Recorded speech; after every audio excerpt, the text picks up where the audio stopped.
Hi, Arrow. How are you doing, Allie? Good. How are you doing? Fantastic. I'm very excited to talk with you because there's something that a lot of listeners don't understand. You experienced this journey. Now you've written about it, and today you're spending the moments talking about it. Those are three completely different personalities. Oh my gosh, that's deep. You're not wrong, Arrow. and learning how to deal with that is, it's because that all of a sudden you're really out here now. Yeah, I am, and I've sort of committed to that. I've decided, this is what I'm putting in the world right now, this book. What's the point in doing that if I'm not going to sort of leave it all on the stage, and I'm very willing to be the first person to hold my hand up and say, yep, that happened to me, or I was an idiot, or blah, blah, blah. And it's surprising how many other people will say the same once you've said it. When you put this book together, were you writing music as well? And the reason why I bring that up is because my past two books, I was writing more music while trying to put a book together. Oh, wow. How interesting. I wasn't, and I'll tell you why. This is my first long-term narrative that I was writing. I put out photography books before, and I've written to go with those. But this was a different animal, and I had to wrestle it into submission. That's sort of like conflating two different sayings. But I had to learn some new skills, and I also work as a photographer. I shoot a lot for The Guardian, The Observer, some for the New York Times. So I had a lot on my plate, and I'm a mom, and I was, finding my moments to write. So I really wanted to deep dive and be in there in the moment. I did write an original song for the audiobook version of the book, and Exene Cervenka, who wrote from X, who wrote the foreword, reads the forward on the audiobook, and it's got Speedball Baby music in it. So there's a lot of little quirky perks in there. So I wanted to see it as like a piece of art unto itself. Do you know what I mean? I do. And I'm so glad that you put your voice on that audiobook, because I really get into that. And I really feel like that when an author or a musician sits down and does that, they're in the front seat of the car with me. And it's like I'm part of their life, and we're having a Pepsi or we're having coffee or tea or whatever. But it still feels like there's a relationship there. Oh, that's fantastic. I appreciate that so much. I did have to audition for it. Did you really? And I remember telling my husband, I'm like, I got the gig, playing myself. And, he's like, congratulations. But I understand too. I could have been like a horrible reader, but I've been reading bedtime stories for decades. So I think transferable skill. The book we're talking about is The Ballad of Speedball Baby. To put this book out there now, what you're doing is, it's like we've always known the story of how hard it's been for women in any type of music, but you really give us the grunt and the grind on this. Well, that's good to hear. That's nice to hear. There are plenty of stories out there, but I think obviously most music memoirs center around men, and the female protagonist ones are celebrities. I have a certain amount of notoriety and a certain kind of success, but as an editor at one of the big publishing houses reminded my agent at the time, who is she? She's nobody. Yep. How am I supposed to sell this? Because it wasn't a celebrity memoir. And I think, what about, the tens of thousands of others of us who were there when it was really hard, and there were very few women on the stage, in the van, down at the police station, being strip searched at the Croatian border, grabbing for the mic when it wasn't always being offered, and then you had movements rise up, Kathleen Hanna, and, like the Lunatics in New York, and these necessary movements to push against that. But it's still kind of divisive, So this is sort of one woman's experience walking through that world. And what I try to make it very visceral, like smell CBGBs, feel what it was like to be on the side of a hot, gritty road by yourself, worry about the car that's pulling up slowly behind you. And, people keep using the word harrowing, which is interesting. Kate Pierson was like, a harrowing ride. I'm like, I guess it was kind of harrowing. But also, plenty of people refer to the humor, which makes me really glad, because there are plenty of humorous moments and ridiculous moments, because that's life. Wow. You brought up Croatia. I've talked with underground DJs in Croatia where they will not even expose themselves because the country is against a lot of music. And for you to go through what you did, it just made it real for me, talking to those DJs and then to see what happened to you. Yeah, I mean, it was a very interesting time to be there too, because there was a sort of newfound freedom in those countries in that area, right? Post-war. And so these kids hadn't been exposed to Western culture. I mean, they couldn't have been to the extent they are now anyway, because it didn't exist. Social media didn't exist and da-da-da. But so the exposure wasn't there. But what was really exciting was that you would see these kids at these shows, and they were sort of inventing their subculture from the ground up. And it was like a combination of, you know, their war-torn dreams and like a fever dream and things they maybe saw on album covers and stuff. So you'd get like a remarkable things like 4 eyebrows, you know, worn in with great sincerity, you know, and like it was as it was when I was discovering punk, just like, let's invent this, you know, I mean, and people who came before me even more so. So it's very exciting to be around, you know, very edgy. Well, speaking of that, I mean, the book itself is very exciting because there was once that time in American history that we didn't know what punk was unless it was the Sex Pistols. But I'll tell you what, where I really discovered it was when the B-52s were on Saturday Night Live. And all of a sudden it was like, what the heck is going on here? And that's when I started diving deeper into the sound. Well, those late night television shows, I write about that in the book, watching them with my mom when I'm 11. And, you know, she's got some pink champagne on the go for us. And like, that was very exotic to sit with her and watch Saturday Night Live and SCTV and Fridays. And they had, I don't even know. I mean, I guess it was sort of the sort of pushback against straight TV anyway, straight meaning square, meaning, you know, normal TV that Saturday Night Live was already doing. But the fact that they knew they had the wherewithal to get plasmatics on Fridays, you know, or like just an endless treasure trove of eye-popping bands that will blow your mind open on these late night television shows. Between that and radio, which is still changes people's lives because of how it sneaks into your room and on the radio waves, right? All these fantastic bands that show you about the world. My eyes and my ears were just alive, you know? Did it start out as a garage band in the way that, man, let's just go set up somewhere and let's just start jamming. Let's see if we can do something. How did it actually start up for you?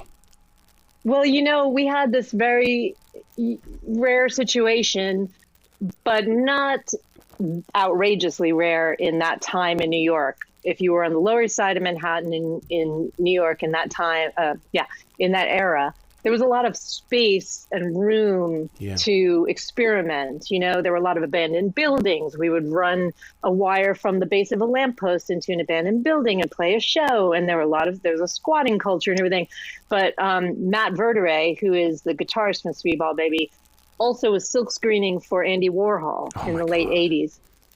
And in that way, he was very attuned to this whole other scene that really wasn't, you know, I was too young to be in that scene and I wasn't in touch with it, but it was a really interesting scene. And he was sort of like, you know, a worker, you know, he wasn't like the one that was showing off to try to be famous or doing the most outrageous stuff, but he was keeping his eyes and his ears open. And I write about this art deal that happened that was with Jean-Michel Basquiat art that Matt found. And it was something that could only happen in New York in the 90s, where not everybody was hip to, you know, what everything is right now. You had to be in the know. So long story short, you can read about it in the book. He makes this art deal and he builds a recording studio into his apartment on the Lower East Side. And that was a time where like, there was no such thing as like calling about a noise complaint, you know, and the police will show up and take care of it. That was not a thing, you know, it was just sort of like, whatever. And so in that space, like everybody who came through New York in the music scene came through that space. You know, there was a lot of people in those days.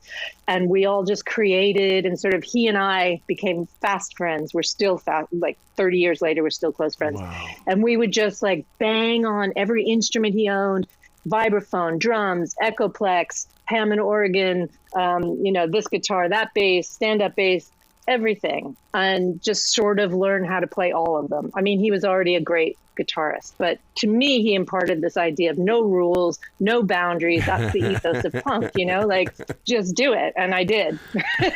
So. Man, you know, but the picture you just painted is exactly what's going on in the music industry these days, where everybody has a studio at home. I mean, you were doing it before it became cool. You were doing it before Pro Tools. You were doing it before, you know, anything electronic was even taking place. So to live it, I just can't believe, what would the scent of that room be like? Because creativity comes with a smell. Well, we were doing it when the tape deck was the size of a refrigerator. Yeah. So that is a slightly different thing too. And you had to remove the bed so that you could get a new piece of equipment. You know, the smell is, you know, probably exactly what you would think it was. The smell is inspiration. That's what I should say. Yeah. It's the smell of inspiration. You know, the New York music scene, the underground, has always been that one thing that a lot of fans have fantasized about. I mean, the Ramones and you guys, and it's like that one little mecca that it's like, oh God, if I could have been there, what was it like? The thing that scares me about that is that when punk became popular, and that's always been the change in my life, because it's like I didn't want it to become popular. Which aspect? Like, which bands are you talking about? Well, Green Day, Rancid, and all that? Even before that, I mean, My Sharona to me was pop punk. And it's like, it was like, I like the song, but when I hear it today, I'm going, man, I just wish I could have heard it underground and not necessarily on the radio. Well, there's no replacement for being there, right? Right. You know, I mean, like, I remember playing an early show, one of the Yeah's earliest shows. And Speedball Baby was a very angular, poetic, disjointed, sometimes menacing, sometimes hilarious band. You never really knew what was going to happen, mostly due to our singer, Ron. And, you know, this was sort of the end of my relationship with Speedball Baby. And it's like it felt like kind of an end of an era too, because maybe it was 2000 or 1999 or something. I can't remember exactly, 2000, 2001. And there was this young band, the Yeahs, you know, and I knew Nick from around, and I think he worked at Kim's Videos or whatever. And we played first, and I had blacked out my front tooth because, you know, when you have like a really young face and it's too clean, you're like, what can I do to make this look awful? You know, and like, I thought it was a good look. So we played, and it was like a very aggressive show, and I felt very aggressive. And then afterwards, it was the Mercury Lounge. And the bar in that place is quite narrow. So it's like a hallway that you're sitting in. And then the Yeahs went on. And Karen O, to me, all of a sudden, she was just full of like emanating light. You know, I mean, she's intense and direct, punk, but she was a different vibe. And I just thought, I feel like maybe there's something else happening. Like maybe the city has changed. You know, the vibe is different. The drummer from Interpol, Sam, when he came to New York, was a big Speedball Baby fan. And then they blew past us. That whole scene became, you know, very important to New York. But I remember Karen walking through that bar afterwards, and I wanted to tell her I really thought she was great. So I like smiled at her with this blacked out tooth, and my head was super dripping sweat. And just the way she looked at me, I kind of thought like, oh, is she scared of me? And I'm not speaking for her, but I'm just saying I felt like the vibe of New York had changed. You know what I mean? Yeah. Like we'd gone through the whole Giuliani buffoonery. We'd gone through the grit and the glory. And now maybe it was a bit brighter or something, a bit lighter. It's always hard, but there was difference in the music. But I was there for them. And that is, you can't replace being there when you see something wonderful happen. Absolutely. When you would slide that eyeliner across your eyes, did you feel the evolution taking place, that you knew that it was almost showtime before you were going to hit that stage? If I'm honest with you, I don't think the eyeliner ever came off. Like I probably just added to it. Okay. Do you know what I mean? Like I don't think there was ever time on a 2-month tour where it was like, oh, I better take all this makeup off my face. You know, it's just like time to put more. But no, absolutely. Because I like grew up loving Susie Sue and Exene Cervenka, you know, and they were like the queens of the strong brow and the intense eyeliner. And every time I did do that, I did feel empowered. Like I'm part of a legacy. Yeah. I'm part of women who are wear black eyeliner, or something. Yeah, it's empowering. It's a mask. It's a strong mask. Was there a ritual that you would go through before going on stage? Because it's going to sound stupid and probably conceited, but I will look in the mirror and go, "You ready? No, seriously, are you ready? Because you got to go out there, and if you screw up, I don't care. Just keep going no matter what." Oh, that's really nice that you have that conversation. It's so encouraging. Well, there was a period of time where my ritual was drink a shot of whiskey and a sip of beer. So that was not sustainable, but like that happened for a while. But I think maybe you might be onto something with that makeup. You put on the eyeliner, you look at yourself in the mirror, and do you see who you want to see? Yeah. And a little bit, you have to amp yourself. I would amp myself up. And, our whole band was a confrontation. So you had to be ready for whatever was going to happen. And there's a certain liberation when you double down on nihilism. You're like, anything can happen, and I can take it. And I think I kind of gave myself that look. It's you can take it. You know what I mean? Mm-hmm. And then you go out there, and it's quite exciting, actually. Yeah. Speaking of things that you see when you're that photographer, is it the author that is helping to create those pictures, and is it also the author that gave you the music inside your heart? Because that writer inside of you always demands having a voice somewhere. Such an interesting question. I think they're all of a piece. Music, photography, and writing. They're all different ways to get the story out there. Yeah. I would say that the gift of punk gave me boldness. I'm not that scared to walk into situations to tell the story or take the photos, even when maybe I should be. It gave me connectivity. There's nothing like being in a mosh pit with a bunch of sweaty punks, in the basement of a abandoned building, to be in it together. And it gave me connectivity and the value of connectivity. Like, we're there to do something together. I believe in that. Even when I'm taking photos, it's a collaboration. I think what started to hone itself was the fact that I want to talk about women's experiences. Mm-hmm. That's what I'm driven by. Mm-hmm. And to give voice to people and groups that maybe are underrepresented. So those are the stories that compel me the most, Mm-hmm. But they're all different ways to get to the story, if that makes sense. By releasing the book, The Ballad of Speedball Baby, are you freshening up the website? Because what's going to happen is, and I know that while I was reading it, and you talked about Kate Pierson, I went to Alexa and I said, I got to hear some B-52s. I've got to hear Speedball Baby. I mean, it's like you're going to be driving people to these streaming outfits, and they're going to go, where the hell are they now? Yeah, man. It's all there. I will say that for some reason, some things are not there, and I've given up trying to make them Spotify care, but that's okay. Other things are there. There's I'm actually putting up a lot of original stuff that's never been seen on YouTube, on my YouTube channel. So Allie Smith's YouTube channel. Just like tour stuff, behind the scenes stuff, live stuff, fun stuff, I recorded my own song for the audiobook called Handheld Missile. That's out there. There's lots of stuff there.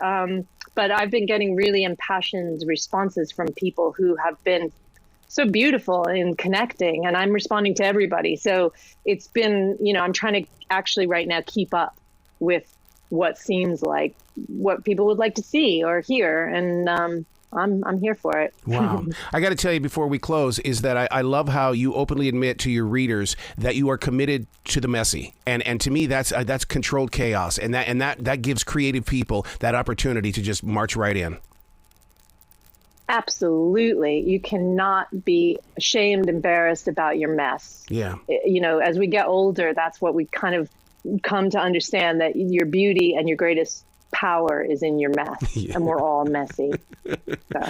Oh, you've got to come back to this show anytime in the future, Allie. The door is always going to be open for you. That would be great, Arrow. I'd love that. Well, you be brilliant today, okay? Okay, you too. You have a good one.